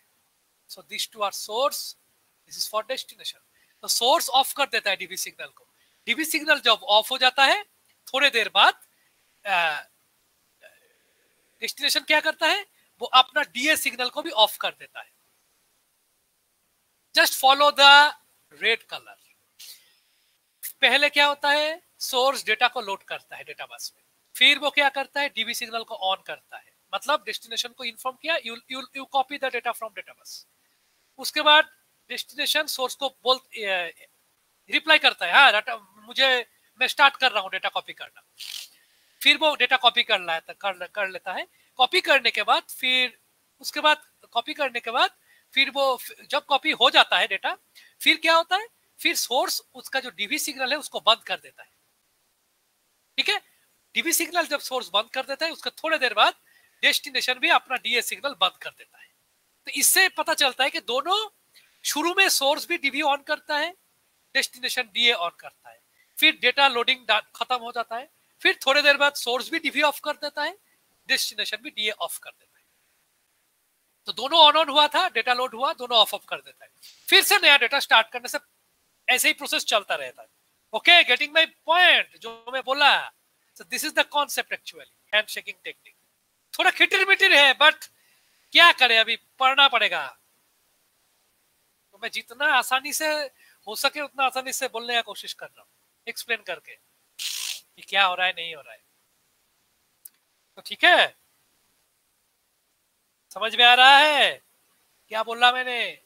तो जस्ट जो मैंने बात बोला इसी को फॉलो करो। तो पहले क्या होता है, पहले सोर्स डेटा बस को लोड करता है, डेटा वैलिड डेटा को लोड करता है। सेकेंड वो क्या करता है, डीवी सिग्नल ऑन करता है। डीवी सिग्नल ऑन करने का मतलब एनेबल करने का मतलब है वो डेस्टिनेशन को बोलता है भाई तुम मेरा डेटा लोड कर दिया है, कॉपी कर लो, ठीक है। थोड़ी देर बाद डेस्टिनेशन क्या बोलता है, हाँ मैंने कॉपी शुरू करूंगा, सो दैट इज डीए सिग्नल को ऑन कर देता है। तो उसके बाद डेटा लोडिंग खत्म, डेटा लोडिंग हो गया, ठीक है। डेटा लोडिंग होने के बाद क्या होता है, डेटा लोडिंग होने के बाद फिर कंट्रोल, रेड कलर मतलब कंट्रोल स्टेप, कहां किसके बाद क्या काम होगा। उसके बाद क्या होता है, उसके बाद डीवी सिग्नल ऑफ होता है, उसके बाद डीए सिग्नल ऑफ होता है, और बीच में डेटा लोडिंग हो गया है। Okay, that is the thing. So this is source initiated. Now we will see the destination initiated. एक ही चीज है, लिटिल डिफरेंस। डेस्टिनेशन इनिशिएटेड मतलब क्या, एक तरफ सोर्स एक तरफ डेस्टिनेशन, ठीक है। और यहाँ पे तीनों बस होता है, एक दिस इज डेटा बस, एक ही डायग्राम है। दूसरा है डेटा वैलिड डीवी, तीसरा एक लाइन है that is ready for data, ready है, रेडी फॉर डेटा। तो डेटा बस इज बस, बाकी डीवी है रेडी, सिंगल सिंगल वायर है। Now I M drawing the timing diagram. तो अभी यहाँ पे कौन पहले एक्टिव होगा, दिस इज डेस्टिनेशन इनिशिएटेड। तो डेस्टिनेशन पहले सोर्स को बोलेगा कि मैं डेटा लेने के लिए रेडी हूं, तुम मुझे डेटा भेजो, मैं जो बोला इतना याद रखो। So here who starts reading, destination पहले सोर्स को बोलता है कि भाई मैं रेडी हूं, you send me the data. So first destination starts doing the job. Destination ready signal को पहले ऑन करता है, डेस्टिनेशन रेडी सिग्नल को पहले ऑन करता है, ठीक। डेस्टिनेशन जब रेडी सिग्नल को ऑन करता है उसके बाद क्या होता है, डेस्टिनेशन रेडी सिग्नल को ऑन करने के बाद दो काम होना पड़ेगा। तो डेस्टिनेशन रेडी सिग्नल ऑन कर दिया तो सोर्स को पता चल गया, ओहो मुझे तो डेटा भेजना है डेस्टिनेशन को, तो डेटा भेजो। तो डेटा भेजने के लिए वो क्या करेगा, पहले वो डेटा बस में डेटा को लोड करता है, डेटा बस में वो डेटा को पहले लोड करता है, ठीक है। डेटा बस को डेटा वो पहले लोड करता है, ओके। तो देखो थोड़ा सा बाद में होता है काम है, क्योंकि रेडी सिग्नल आने के बाद लोड करने से थोड़ा सा डिले होता है, तो डेटा बस में लोड करने का जो चीज है वो थोड़ा बाद में स्टार्ट होता है, आफ्टर सम गैप। एकदम डायरेक्टली लाइन बाय लाइन नहीं है, देखो थोड़ा सा गैप में मैंने ड्रॉ किया है, लिटिल गैप, समझ में आया। तो क्यों, क्योंकि थोड़ा टाइम लगता है सब प्रोसेस में। डेटा फिर से बोलता हूं, डेस्टिनेशन क्या करता है, डेस्टिनेशन बोलता है कि भाई मैं डेटा लेने के लिए रेडी हूं, I am ready for data, ठीक है। फिर इसके बाद क्या होता है, रेडी बोलने के बाद सोर्स क्या बोलता है, हाँ हाँ ठीक ठीक ठीक मैं भी डेटा भेज रहा हूँ। थोड़ी देर बाद सोर्स अपना डेटा डेटाबस के थ्रू लोड कर देता है, दैट इज फॉर भी बोल देता है कि वैलिड डेटा, मैंने जो मैंने डेटा दिया वो ठीक ठाक डेटा मैंने दे दिया है। वो बोलने के बाद फिर वो क्या करता है, डेटा वैलिड लाइन को भी एक्टिवेट कर देता है। डेटा वैलिड लाइन है ना, मतलब मैंने जो डेटा दिया है that is valid data, please accept my data, ये वो बोल देता है। So it starts after some time, it starts after some time, okay. So it starts after some time. देखो ये डॉट डॉट करके मैं सेपरेट करने की कोशिश कर रहा हूँ कि टाइम जोन एक कौन किसके बाद कौन हो रहा है। फिर से बोल रहा हूँ, डेस्टिनेशन पहले रेडी सिग्नल देता है सोर्स को बोलता है मैं रेडी हूँ तुम डेटा भेजो। फिर सोर्स क्या करता है, पहले डेटा को डेटाबेस में लोड करता है, थोड़ी देर बाद क्या करता है, डीवी सिग्नल को ऑन करता है। देखो पहले ये होगा फिर ये होगा, सीरियली करो ना, लेफ्ट टू राइट रीड करो, टाइमिंग जाएगा रहेगा तो टाइम को अकॉर्डिंग करने से तुमको समझ में आ जाएगा। पहले डेटाबेस क्या किया है, पहले डेस्टिनेशन बोला सोर्स को कि मैं रेडी हूँ, ठीक है। तो सोर्स ने बोला ठीक है, now I am loading the data on the database, valid data. और at the same time source क्या कर रहा है, वो डेटा बस को भी ये बोल देता है, वैलिड सिग्नल को भी ऑन कर देता है, मतलब मेरा जो डेटा मैंने भेजा है दैट इज वैलिड, ठीक ठाक डेटा मैंने भेजा है, ठीक है। ये सब होने के बाद थोड़ी देर बाद क्या होगा, तो फिर डेटा अभी ऑलरेडी डेटा बस के ऊपर है, वैलिड सिग्नल भी ऑन है, तो उसके बाद जो समय है इस समय के बीच में जो भी डेटा हमारा अवेलेबल है डेस्टिनेशन उस डेटा को कॉपी कर लेता है। जैसे यहाँ पे इस सिचुएशन में डेस्टिनेशन कॉपी किया था, अभी इस सिचुएशन में डेस्टिनेशन इसी टाइम के बीच में डेस्टिनेशन वो डेटा कॉपी कर लेता है।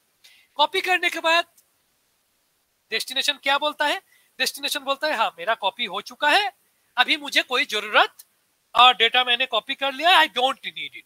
तो उसके बाद सिग्नल कहाँ चला जाता है, सिग्नल चला जाता है, इसको ऑफ कर देते हैं। देखो एरो साइन को जस्ट फॉलो करो, just follow this arrow sign, ठीक है। एरो मतलब सीरियली, और remember this two arrows are, this two points are on the same timeline. ये जो है they are on same timeline, जैसे प्रीवियस केस में they are on same timeline है, in this case also they are on same timeline, क्योंकि data valid उतना समय तक ही रहेगा जब तक तुम्हारा डेटा बस में डेटा है, ठीक है। तो वैलिडिटी बीट ऑफ करने का मतलब डेटा बस के उसके बाद जो भी होगा that is not a valid, garbage value हो जाएगा। So again I am repeating, first destination ready bit को ऑन करता है और सिग्नल भेजता है सोर्स को, बोलता है कि मुझे डेटा भेजो। सोर्स थोड़ी देर बाद क्या करता है, डेटा को डेटा बस में लोड करता है, और उसका थोड़ी देर बाद वो वैलिड सिग्नल को ऑन कर देता है। तो this is for source, this is for destination. तो होने के बाद उसके बाद इस पोर्शन में थोड़ा समय में जो बाकी ये जो टाइम पीरियड है, यहाँ पे वो डेटा डेस्टिनेशन कॉपी कर लेता है, ठीक है, रीड कर लेता है डेटा बस से। रीड जब हो गया डेस्टिनेशन, फिर तो जरूरत नहीं है, फिर डेस्टिनेशन क्या बोलता है कि मेरा हो चुका, मुझे नहीं चाहिए अभी, आई एम डन। सो उसके बाद वो ये सिग्नल, एरो यहाँ पे पहुंचा है ना, इसका मतलब रेडी सिग्नल को ऑफ कर देता है, मतलब मुझे अभी नहीं चाहिए, मेरा हो गया, I am busy now, I have taken it, I don't require more. समझ में आया? This is the falling edge, this is the falling edge. Falling edge में एरो जाने का मतलब है इस तरीके का जो हम डिजाइन करते हैं, अगर एरो यहाँ पे पहुंचने का मतलब है फॉलिंग एज मतलब स्टॉप, और एरो इस तरीके का मतलब स्टार्टिंग में जब उठ रहा है इसका मतलब ऑन। रिमेंबर दिस, अगर मैं रेड कलर एरो ड्रॉ कर रहा हूं, this is very vital to remember, तो रेड कलर का अगर मैं कोई एरो ड्रॉ कर रहा हूं और वो एरो अगर मैं, ठीक है, ऐसे आप गोइंग एज में पॉइंट कर रहा हूं, इसका मतलब ऑन, डाउन गोइंग एज में पॉइंट कर रहा हूं मतलब वही काम ऑफ होगा, ठीक है। Getting my point? Okay.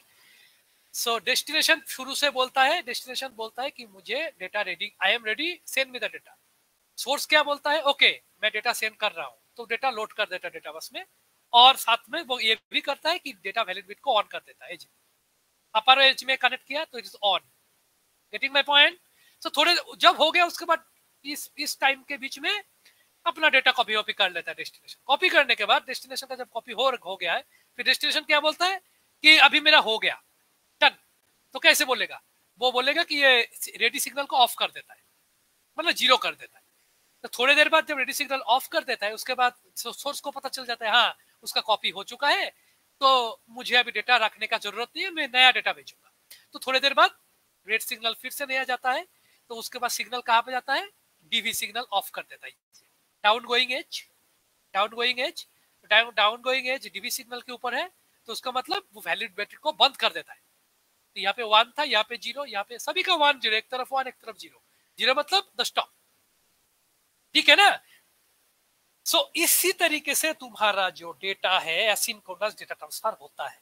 It is little bit of clumsy, दिमाग में जोर आया होगा मुझे पता है, but this is the way we perform the asynchronous data transfer operation. Okay? This is the only way of performing data transfer operation. So there are two techniques. One is strobe technique, another is handshaking technique. Handshaking technique का फायदा ये है कि source और destination को दोनों को पता है कि डेटा ठीक ठाक गया है या नहीं गया है, होल कंडीशन के बारे में पता है। लेकिन स्ट्रोब में जो मेजर प्रॉब्लम था कि this is lack of acknowledgement. Strobe में सोर्स को ये नहीं पता था कि डेस्टिनेशन ने डेटा रिसीव किया है या नहीं, डेस्टिनेशन को ये नहीं पता था कि सोर्स ने डेटा भेजा है या नहीं। So this problem is, although it is easy to design, लेकिन handshaking is more reliable. It is more reliable क्योंकि इसमें दोनों को पता है कि डेटा कहाँ से कहाँ जा रहा है और ठीक ठाक जा रहा है या नहीं। ओके, सो आज हम लोगों ने बहुत सारा इंपॉर्टेंट चीज डिस्कस किया है, strobing, handshaking technique, along with IO design, ये सब हमने देखा है। तो आज मैं ज्यादा प्रेशर नहीं देना चाहता तुम लोगों के ऊपर, सो these are little bit complex, try to grab it. Next day will move on, और एसिंक्रोनस का और भी कुछ पार्ट बाकी है, जैसे mode transfer of mode, asynchronous data transfer में 3 तरीके का। नेक्स्ट डे जो मैं करूंगा मैं बोल देता हूँ क्या क्या करके खत्म करना है। नेक्स्ट डे आईओ का पार्ट खत्म होगा, सो नेक्स्ट डे एक ही दिन में खत्म करूंगा। It will be little bit loaded, लेकिन आज थोड़ा जल्दी छोड़ रहा हूँ। तो नेक्स्ट दिन जो करूंगा आयो पार्ट का वो ये होगा कि एसिंक्रोनस डेटा ट्रांसफर जो है वो तो हम लोग देख रहे हैं कि कितना प्रोसेस में होता है, लेकिन what are the modes of transfer, कौन सा मोड हमको किस तरीके का मोड से हम दैट किस तरीके का mode of IO transfer, IO data को ट्रांसफर करने के लिए कितना तरीके का मोड अवेलेबल है हमारे पास, how many modes are available.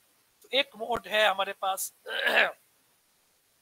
Programmed IO mode, second mode is interrupt driven mode is little bit complex, not complex but detailed, तो मैं उतना डिटेल में नहीं जाऊंगा because interrupt driven is part of the microprocessor market 8085 अगर पढ़ोगे at that time this part will be clear, so we don't require to go in deep on the interrupt initiated IO।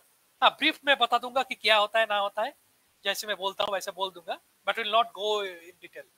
So detail में कौन किस में जाना है, programmed IO concept में जाना है, and there is another concept that is very important, is called direct memory access. This is the most popular technique, आज जमाने में यही होता है सभी कंप्यूटर में, DMA. So modes of IO transfer में 3 टेक्निक अवेलेबल होता है, programmed IO, interrupt initiated IO and direct memory access. तो will look all this 3 by next week. एक दिन में नहीं होगा तो 2 दिन लगेगा, एंड विल कंप्लीट इट। ठीक है, तो ये खत्म करने के बाद then will move to the next chapter that is memory का जो ऑर्गेनाइजेशन है उस पार्ट में जाएंगे, and will little bit of study RAM का डिजाइन पढ़ेंगे। ROM you already know, last semester पढ़ा था, will not study ROM. RAM का बेसिक डिजाइन देखेंगे, and will see the design of cache memory organization and cache memory का जो mapping technique है। Okay, so that is enough mapping technique. तो with those the syllabus will be covered. तो I think next week I need 2 classes to complete this. अगर एक दिन में नहीं होगा 2 दिन चाहिए, क्योंकि little bit of detailing are there. Mainly interrupt वाला जो है वो थोड़ा सा डिटेल ज्यादा है, otherwise DM is easy, everything is easy, but एक दिन में ज्यादा पढ़ना नहीं है, दिमाग खराब हो गया, सब थोड़ा little bit of complex technique topic, ये सब करना है। 2-3 दिन लगेगा शायद, तो आज इतना ही, फिर 3 बजे मिलता है। ठीक है, चलो ओके। अटेंडेंस नहीं होगा, थोड़ा कॉम्प्लेक्स ही है, अभी क्या बोले, आसान नहीं है सब चीज।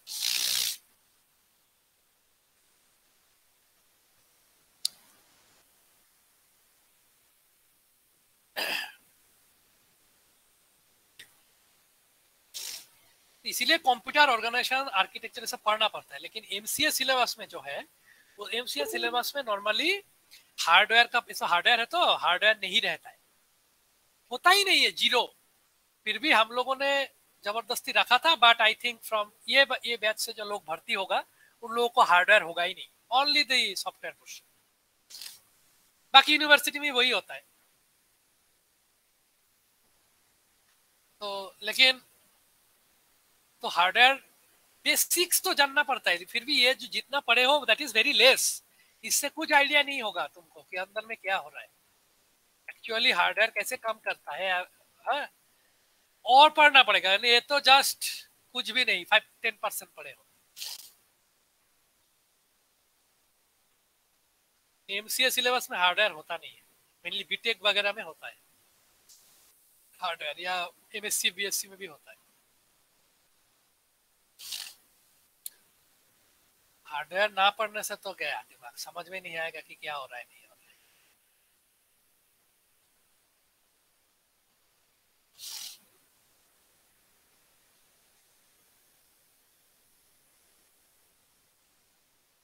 बस तो ज्यादा लोग है नहीं, पता नहीं क्यों। पूरा कोर्स जब खत्म हो जाएगा उसके बाद एग्जाम करेंगे, ठीक है, उसके बाद टाइम रहेगा, किसी भी एक दिन या 2 दिन लगातार 2 एग्जाम देंगे, खत्म।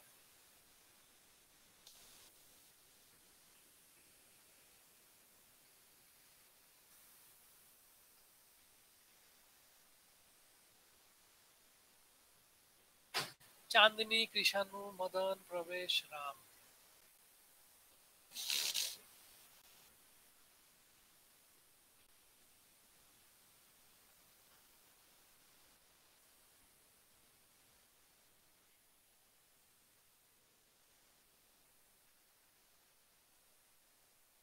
लक्ष्मी,